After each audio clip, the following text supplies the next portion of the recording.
Last वाला point है 5वां, उसके बाद एक प्रो टिप मैं दूंगा, उसको छोड़ के आप मत जाइएगा। अगर वो चीज़ आप नहीं देखे तो ये सबका बाप था भैया, सबका बाप होगा, वो बाप के बिना सब अधूरा हो जाता है, ये बात आप जानते हो ना। मैं उसके विपरीत चलता हूँ, मैं आपको उल्टा बताऊंगा। क्या बताऊंगा? इस चीज़ को समझना। जब तक आप इस चीज़ को नहीं समझिएगा फिर आपका ग्रुप डी का एग्जाम क्रैक नहीं होगा। लिख के मैं देने के लिए तैयार हूँ, लेकिन जो मैं आज तरीका आप लोगों को बताने वाला हूँ उसको आपको जरूर देखना है। अरे भैया, जब आपके पास क्षमता होगा तभी उतना लिखिएगा। एक बहुत बड़ी गलती है, आप ये गलती मत कीजिएगा। देखिए गर्मी कितना है, पसीना पर पसीना बहता है, तब भी आप लोग लाइक नहीं करते हो, बहुत गड़बड़ बात है। चलिए उसके अब देखिए, ये सिलेबस में खास बात क्या जानने के लिए है। ऐसा कौन सा तरीका है जो 90% स्टूडेंट नहीं करते हैं, और ऐसा कौन सा तरीका है जो 10% स्टूडेंट करते हैं और वो सिलेक्शन लेके चले जाते हैं। ये खास मेरा स्ट्रेटजी है, मैं इस प्रकार से फॉलो करता हूँ। मैं अपना जो स्टडी करता हूँ, अपना जो पढ़ता हूँ, इसी प्रकार से पढ़ता हूँ। इसीलिए जो है दिल में आया जो आप लोगों के साथ भी इस चीज़ को शेयर करना चाहिए। ठीक है, तो चलिए दोस्तों, आज जो है मैं वो स्ट्रेटजी आपको बताने वाला हूँ। मैं ऐसा 5 पॉइंट बताने वाला हूँ जिसको आप जो है अप्लाई करके आप अपने ग्रुप डी एग्जाम क्रैक कर सकते हो। और वार्निंग है आप लोगों के लिए, अगर आप लोग कामचोर स्टूडेंट में से हो तो आप प्लीज़ आप इस वीडियो को छोड़ के चले जाइए, अभी चले जाइए, क्योंकि आप जो है मैं आपको इसमें 5 पॉइंट बताने वाला हूं जिसमें आप लोगों को भरपूर मेहनत करना पड़ेगा, तभी जो है आपका सिलेक्शन आपके हाथों में होगा। और मैं 100% गारंटी के साथ आप हमसे लिख लीजिएगा, लिख के मैं देने के लिए तैयार हूं। लेकिन जो मैं आज तरीका आप लोगों को बताने वाला हूं उसको आपको जरूर देखना है। एक बात और, ये वीडियो थोड़ा स्पीड में आप लोगों को मिलेगी, क्योंकि मैं कम समय में चाहता हूँ ज़्यादा से ज़्यादा बातों आप लोग तक पहुँचा देने के लिए। ये इसी कारण जो है इस वीडियो को जो है स्पीड को मैं बढ़ाऊंगा, इसीलिए आप लोग जो है थोड़ा सा मैनेज कर लीजिएगा। अगर इसमें दिक्कत होगी तो आप जो है स्पीड को कम भी कर सकते हो। तो आप लोग को जो है वीडियो को पूरा देखना है, तभी समझ में आएगा कौन सा तरीका है जो 90% स्टूडेंट नहीं करते हैं, और ऐसा कौन सा तरीका है जो 10% स्टूडेंट करते हैं और वो सिलेक्शन लेके चले जाते हैं। ये खास मेरा स्ट्रेटजी है, मैं इस प्रकार से फॉलो करता हूँ। मैं अपना जो स्टडी करता हूँ, अपना जो पढ़ता हूँ, इसी प्रकार से पढ़ता हूँ। इसीलिए जो है दिल में आया जो आप लोगों के साथ भी इस चीज़ को शेयर करना चाहिए। ठीक है, तो चलिए सबसे पहला जो हम पॉइंट की बात कर लेते हैं। सबसे पहला पॉइंट आपका सिलेबस होता है। क्या होता है? सिलेबस। आप सिलेबस सुन के बहुत स्टूडेंट भागने लगेगा, अरे सिलेबस का बता रहे हो। सिलेबस जानना जरूरी है। जब तक आप सिलेबस नहीं जानिएगा आप अपना टारगेट को जो है मतलब हिट नहीं कर पाइएगा। आपको अपना टारगेट जो है पता होना चाहिए, जो कौन सा मेरा टारगेट है, आप उसी टारगेट पर निशाना लगाइएगा। ठीक है, अब देखिए ये सिलेबस में खास बात क्या जानने के लिए है। सिलेबस में जो है आप लोगों को आपको 1 दिन लगे, 2 दिन लगे, पढ़ाई लिखाई बिल्कुल आप छोड़ दीजिए। मैं क्या बोल रहा हूँ, पढ़ाई लिखाई बिल्कुल आप छोड़ दीजिए। 1 दिन का समय, 2 दिन का समय आप दीजिए सिलेबस पे। सिलेबस को अच्छी प्रकार से आप समझिए। जब तक सिलेबस को आप अच्छी प्रकार से नहीं समझिएगा फिर आप लोगों को जो है बहुत सारा दिक्कत होगी, और आप जो है अपने टारगेट से मतलब विचलित हो सकते हो, अपने टारगेट पर निशाना नहीं लगा सकते हो। इसमें आप लोग को ये देखना है जो कौन सा चैप्टर है, कौन सा चैप्टर में कौन सा टॉपिक है जिसको जो है रेलवे बार बार पूछता है, मतलब उससे ज़्यादा क्वेश्चन आप लोगों को देखने को मिलता है। जैसे ही आपको पता चला, हाँ एक बात जानकारी के लिए आपको बता दूं, इससे पहले का मैं वीडियो बनाया हूं जिसमें आप लोगों को बताया गया है जो आपका मैथ्स का कौन सा चैप्टर से कितना नंबर का क्वेश्चन बनता है, और कौन सा चैप्टर आप लोगों के लिए इंपॉर्टेंट है, कौन सा इंपॉर्टेंट नहीं है। तो अगर आप नहीं देखें उस वीडियो को तो इस वीडियो को खत्म होने के बाद जाके उसको जरूर एक बार देख लीजिएगा। ठीक है, जिसमें आप लोगों को बता दिया गया है जो चैप्टर के बारे में, जो कौन सा चैप्टर से कितने नंबर का क्वेश्चन आप लोगों के एग्जाम में ग्रुप डी में रहेगा। ठीक है ना, तो सबसे पहला मैं बात क्या किया हूं, जो सिलेबस को आपको नोट डाउन करना है। इसमें आपको 1 दिन का समय लगेगा, 1 दिन का समय दीजिएगा, 2 दिन का समय लगेगा, 2 दिन का समय दीजिएगा, लेकिन पढ़ाई लिखाई बिल्कुल छोड़ के इसको जो है कवर कर लेना है, इसको अच्छी प्रकार से समझ लेना है। अब इसको समझने के बाद वैसे नहीं छोड़ देना है, इसके लिए मैं आपको बताता हूँ तरीका। जैसे ही आपको पता चला जिस सिलेबस में ये है, और आपको ये भी पता चल गया जो कौन सा चैप्टर आपके लिए इंपॉर्टेंट है, कौन सा टॉपिक आपके लिए इंपॉर्टेंट है, तो उसके लिए एगो मतलब ये होता है, मतलब एगो पेज मिलता है। पेज का साइज कितना है हमको नहीं पता, उस पेज को आप खरीद के लाइएगा, और उस पेज में आप अपना सिलेबस जो है पूरा नोट डाउन कर लीजिएगा। टोटल A to Z जो है, जो आपको इंपॉर्टेंट लगता होगा, जो आपको इधर उधर से जानकारी से इंपॉर्टेंट मतलब बताया गया है, टोटल को इसमें जो है नोट डाउन कर लेना है। और इसको कहाँ पे लगाना है, जहाँ पे आप पढ़ते हो उसके जस्ट सामने में इसको लगा देना है और पर डे देखना है। पहला काम आपका ये हो गया। ठीक है, उसके बाद दूसरा काम जो है आपको लिमिटेड बुक, कौन सा बाबू, लिमिटेड बुक, जो बहुत कम ही आपको बताएंगे, जो बुक कम रखो बाबू। सिलेक्शन का कारण भी बुक बनता है और रिजेक्शन का कारण भी आपको बुक ही बनता है। बहुत सारे बच्चे को हम देखते हैं जो अपने टेबल पे, स्टडी टेबल पे जो है दुनिया भर का बुक को वहाँ पे सजा के रखे हुए हैं। अब उसमें से क्या पढ़ते हैं वही जानते हैं, मन में रहता है हम इसको भी पढ़ ले, इसको भी पढ़ ले, इसको भी पढ़ ले। ले। आप सोचिए, एक साथ आप बोलिएगा जो हम इस पेड़ पर चढ़े हैं इससे उस पे भी चढ़ जाए, इस पे भी चढ़ जाए, तो क्या होगा पता है? किसी भी पेड़ पर भी नहीं रह जाइएगा,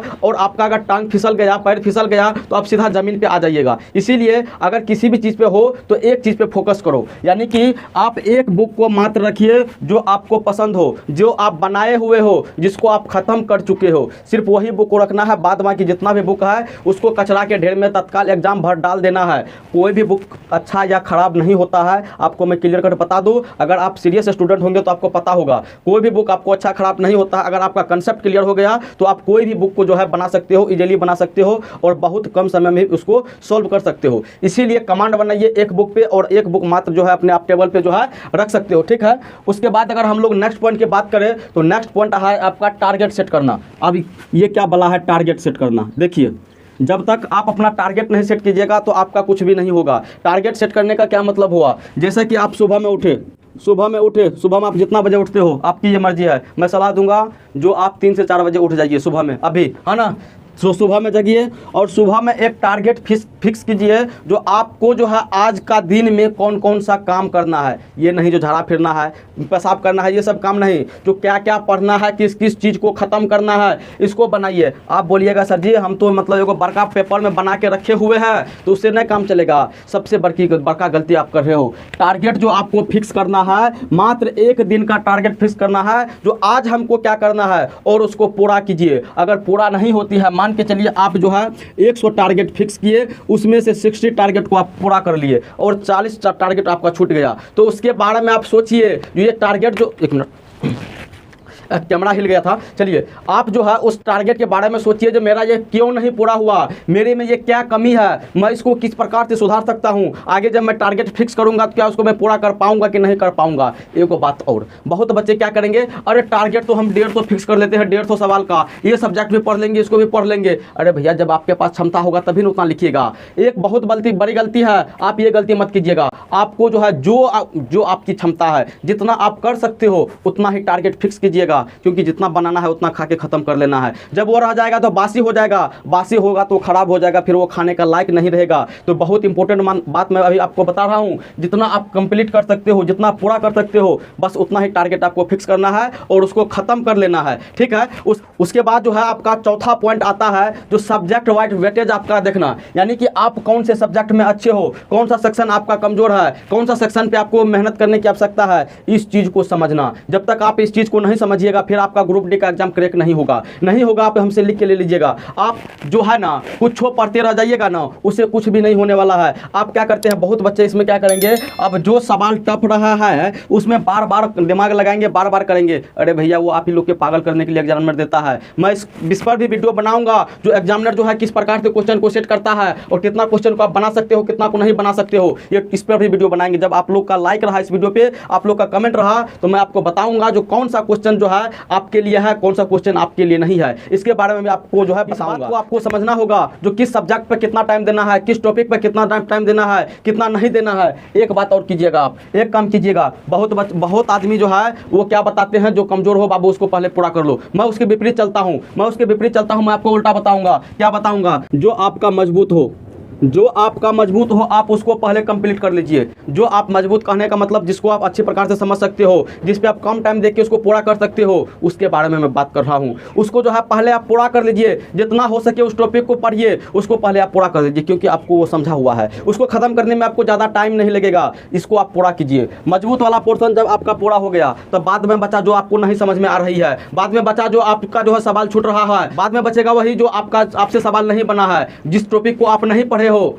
उसको तब देखना है। आप गलती ये कभी नहीं कीजिएगा जो नया टॉपिक को आप पढ़िएगा, नया टॉपिक को अब नहीं पढ़ना है। हाँ, जो इंपॉर्टेंट टॉपिक है नया उसको जरूर देखना है, अब दूसरे टॉपिक की दुनिया में अब हम लोग को जाना ही नहीं है। सिर्फ आपको वही पढ़ना है जो इससे पहले आप पढ़ चुके हो, उसको रिवाइज करना है, फुल्ली रिवाइज आप लोगों को करना है। उसके बाद इस बात को समझ गए, सबसे पहले आपको मजबूत वाला पॉइंट को क्लियर करना है, उसके बाद कमजोर वाला पॉइंट के ऊपर जाएंगे, फिर उसको भी छक्का छोड़ा देंगे। और उसके बाद एक गलती और करते हैं बच्चे, क्या करते हैं, गलती रटने में लग जाते हैं।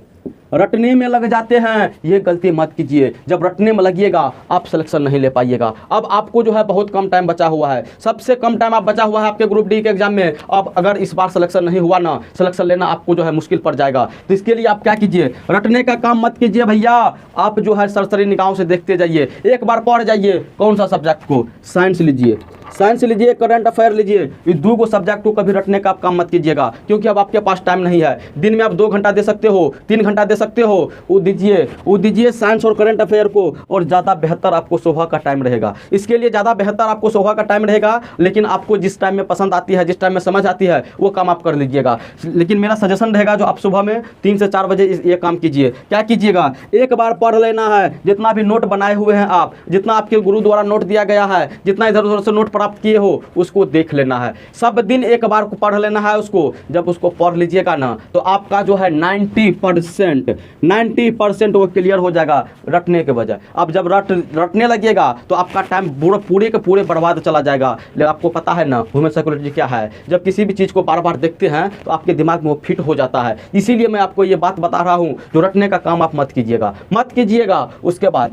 मैथ और रीजनिंग में ज़्यादा टाइम आप दीजिएगा, सबसे ज़्यादा टाइम दीजिएगा। क्योंकि बाबू जानते हैं, रीजनिंग में आपको 30 नंबर रहेगा, मैथ में आपको 25 नंबर रहेगा। ये ऐसा सब्जेक्ट है जो सभी स्टूडेंट करते हैं और सभी स्टूडेंट छोड़ के भी आते हैं। ये आसान से आसान सब्जेक्ट होता है, मुश्किल से मुश्किल सब्जेक्ट होता है। इस पे आपको सबसे ज़्यादा टाइम देना है। और मैथ बनाने के लिए मैं आपको थोड़ा सा टिप दूंगा, जो मैं अपने ऊपर अप्लाई करता हूँ। आपको जो गाना पसंद हो, जो सॉन्ग आप सुनते हो, उसको जो है ईयरफोन लगा के मीडियम आवाज़ में, बहुत कम आवाज़ में, ये नहीं है पूरा कान में ढक ढक चल रहा है तब पढ़ रहे हैं, ऐसा गलती नहीं कीजिएगा। आप मीडियम आवाज़ में कीजिए। मीडियम आवाज़ में कहने का मतलब 2, 4, 5, 10 पॉइंट आवाज़ दीजिए, ऐसा जो आपको सिर्फ उसका धुन जो है, धुन का मजा आप ले सको। गाना में क्या कर रहा है उससे मतलब नहीं है, गाना को फोकस नहीं करना है, जो गाना में क्या कर रहा है नहीं कह रहा है। क्या करना है, सिर्फ और सिर्फ गाना से मजा लेना है, उसका धुन को सिर्फ ये करना है, ठीक है ना। चलिए, मैथ में मतलब जब जिस वक्त आप मैथ बनाते हो ना, कान में ईयरफोन लगा लीजिए, आराम से पढ़ने के लिए बैठ जाइए। और लगातार आप बोलिएगा हम मैथ को 4 से 5 घंटा पढ़ रहे हैं, तो सबसे बड़ी गलती होगी। आप जो है ना तोड़ के पढ़ सकते हो। आप मैथ से बोर हो गए हो, मैथ को छोड़िए, दूसरा सब्जेक्ट उठाइए, उससे बोर हो गए फिर दूसरा सब्जेक्ट उठाइए। ऐसा करके आपको जो है पढ़ना है मैथ और रीजनिंग के लिए। और एक बात बताऊँ, साइंस भी कहता है भैया, मैथ को जो है म्यूजिक डिस्टर्ब नहीं करता है। मैथ को म्यूजिक डिस्टर्ब नहीं करता है, तो आप जो है ना बेझिझक ये काम कर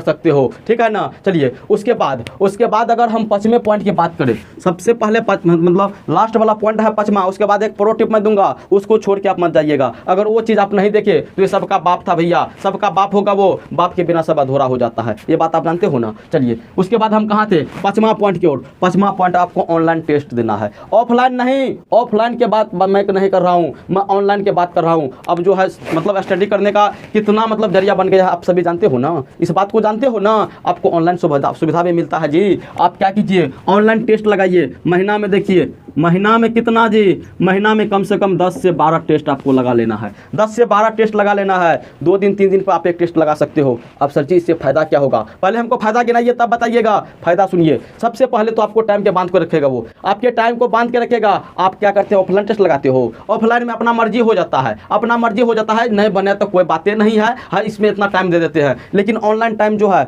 ऑनलाइन टेस्ट जो है, आपके टाइम को बांध के रखेगा, आपको हिलने नहीं देगा। आपका जो है टाइम उसमें फिक्स रहता है। भैया तुमको हम देंगे 90 मिनट, हम 90 मिनट देंगे, हम 1.5 घंटा देंगे, इससे ज़्यादा नहीं देंगे। तो इससे आपको सबसे पहले टाइम मैनेजमेंट आपको सिखा देगी। ये टाइम मैनेजमेंट सिखा देगी, उतना समय में कैसे क्वेश्चन को सॉल्व करते हैं, ये बात आपको सिखा देगी। आपको जो है 90 मिनट में क्वेश्चन को सॉल्व करने का तरीका पता चल जाएगा, क्योंकि आपके एग्जाम में भी 90 मिनट रहेगा। ये बात को आप जानते हो ना। ये देखिए गर्मी कितना है, पसीना पर पसीना बहता है, तब भी आप लोग लाइक नहीं करते हो, बहुत गड़बड़ बात है। चलिए, उसके बाद कहाँ पे थे, अगर दूसरा पॉइंट की बात करें तो दूसरा पॉइंट, उसमें सिर्फ ऑनलाइन टेस्ट देके घर नहीं आ जाना है, उसमें हमको देखना है जो कौन सा ऐसा टॉपिक था, कौन सा ऐसा सेक्शन था जो मेरा कमजोर रहा था, किस पे जो है हम जो है उस पर नहीं पकड़ बना पाए, कौन सा क्वेश्चन को हम नहीं सोल्व किए। जब वो टेस्ट देख के आइए, उस टॉपिक को उठाइए, उस पर नज़र डालिए और उस कमजोरी को दूर करने का हमेशा प्रयास कीजिए। जब तक आप नहीं कीजिएगा तो आप सिलेक्शन लेने की मत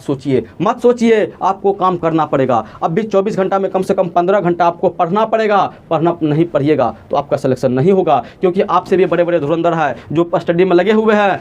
भैया यूपीएससी वाले को जानते हो, जब बाथरूम में जाता है ना वो, तो वो मोबाइल में फ़ोटो खींच लेता है, फ़ोटो खींच के उसमें पढ़ता है, अरे अनुच्छेद इसमें तो ये लिखा हुआ है, अरे ये थ्योरम तो ये दिया है। आप नहीं जानते हो, 15 घंटा में 24 घंटा में 18 घंटे तैयारी करता है, फिर भी उसका सिलेक्शन नहीं हो पाता है। आप 2-4 घंटे पढ़ के बोलते हैं हम सिलेक्शन ले लेंगे, नहीं होगा। आपसे धुरंधर स्टूडेंट बहुत है, आपका सीट को छीन के लेके चला जाएगा। तो इस बात की जो है हमेशा गांठ बांध के रखिए, जो हमेशा टाइम मैनेजमेंट करना है और ज़्यादा से ज़्यादा आपको प्रैक्टिस करना है, ज़्यादा से ज़्यादा आपको है पढ़ना है। उसके बाद सबसे ज़रूरी बात, आपको उसमें ये चीज़ को एनालिसिस करना है। ये क्वेश्चन बना तो क्यों बना, नहीं बना तो क्यों नहीं बना, इस पर हम कैसे पकड़ बना सकते हैं, ये सारा था माजरा। उसके बाद मैं प्रो टिप देना चाहूँगा, आप जितना भी चीज़ को पढ़ते हो, एक बार जो है ना उसको 3 दिन पे रिवाइज कर लो। कितना दिन पे?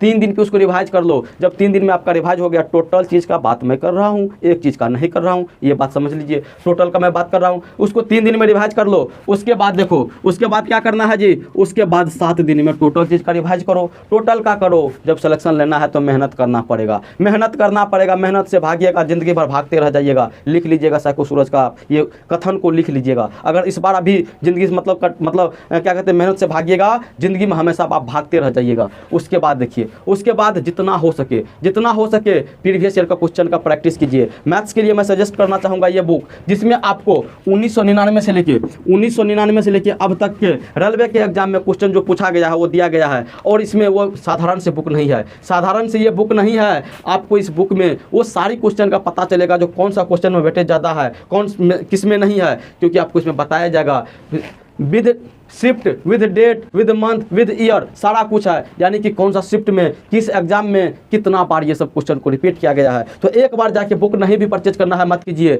लेकिन जो डिस्क्रिप्शन में मैं लिंक दूंगा उस लिंक पे एक बार जाइए, एक बार बुक को सिर्फ देख लीजिएगा, एक बार बुक को देख लीजिएगा। उसके बाद आप अपने मन से मतलब जो आपको करना होगा वो आप जो है कर सकते हो, जो डिसाइड करना होगा कर सकते हो। लेकिन आपके ग्रुप डी के एग्जाम के लिए, मैथ्स के लिए ये रामबाण की तरह काम कर सकता है, क्योंकि बाबू इसमें क्वेश्चन आपको वही रहेगा जो आपके एग्जाम में पूछेगा। तो चलिए इस वीडियो को यहीं पे रहने देते हैं। Thanks for watching. अगर अभी तक आप चैनल को सब्सक्राइब नहीं किए हो तो चैनल को जल्दी से जल्दी सब्सक्राइब कर लीजिए और साथ में घंटा को भी दबा दीजिएगा और दोस्तों के साथ भी शेयर कर दीजिएगा। और इसी प्रकार के वीडियो के लिए आप हमारे चैनल को अभी सब्सक्राइब कीजिए और जो है चैनल का नाम याद रखिए और इस साइको सूरज को याद रखिए। धन्यवाद।